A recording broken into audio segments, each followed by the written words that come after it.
यो tibial track भनेर हुन्छ हैन यो भनेको डीप मोडिफाइड फासा भनेर हुन्छ हाम्रो यो टिबियल ट्र्याकको हाम्रो ट्र्याकको दौरान there is a presence of tensor fascial lata यो टेन्सर फेसियल लाटा भयो ठीक छ टेन्सर फेसियल लाटा भनेको यो भयो यो भनेको सुपरफिशियल मसल भयो अनि त्यसपछि यो पनि हाम्रो सुपरफिशियल मसल हो यो भनेको ग्लुटेस म्याक्सिमस भयो हैन ग्लुटेस म्याक्सिमस हटायो भने चाहिँ हाम्रो ग्लुटेस मिडियस मसल देखिन्छ यो भनेको हाम्रो हेड अफ द फ्युमर भयो अनि त्यसपछि यो भनेको चाहिँ हाम्रो ट्रोक्यान्टर अफ द फ्युमर भयो है त्यसपछि सबसे थिकेस्ट नर्भ भनेको हाम्रो स्क्याटिक नर्भ भयो है स्क्याटिक नर्भको ठ्याक्क माथि ट्रायङ्गुलर स्मलेस्ट मसल हुन्छ यसलाई हामीले पाइरिफर्मिस मसल भनेर भन्छौँ अनि यो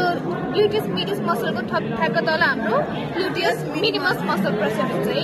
त्यसपछि पाइरिफर्मिसको हाम्रो तल हेर्ने भने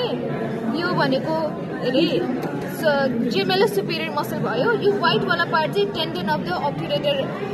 इंटरनल्स तल भनेको चाहिँ जेमेलस इन्फेरियर मसल भयो यो त्यो तिनटैको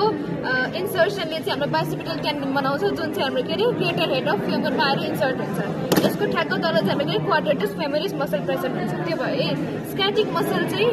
हाम्रो स्क्याटिक मसल चाहिँ दुई पार्टमा डिभाइड हुन्छ स्क्याटिक नर्भ दुई पार्टमा डिभाइड हुन्छ यसलाई चाहिँ कमन पेरोनियल नर्भ यो चाहिँ टिबियल नर्भ भयो यो चाहिँ ब्याक अफ द मसल्सहरुमा गएर इन्सर्ट हुन्छ यो चाहिँ ल्याटरली टर्न हुन्छ अनि यसलाई हामीले पोप्लाइटर फोसा भन्दछौँ पोप्लाइटर फोसा अनि युजुअली हाम्रो स्क्याटिक नर्भ चाहिँ अप्पर एङ्गल अफ द पोप्लाइटर फोसामा आएर डिभाइड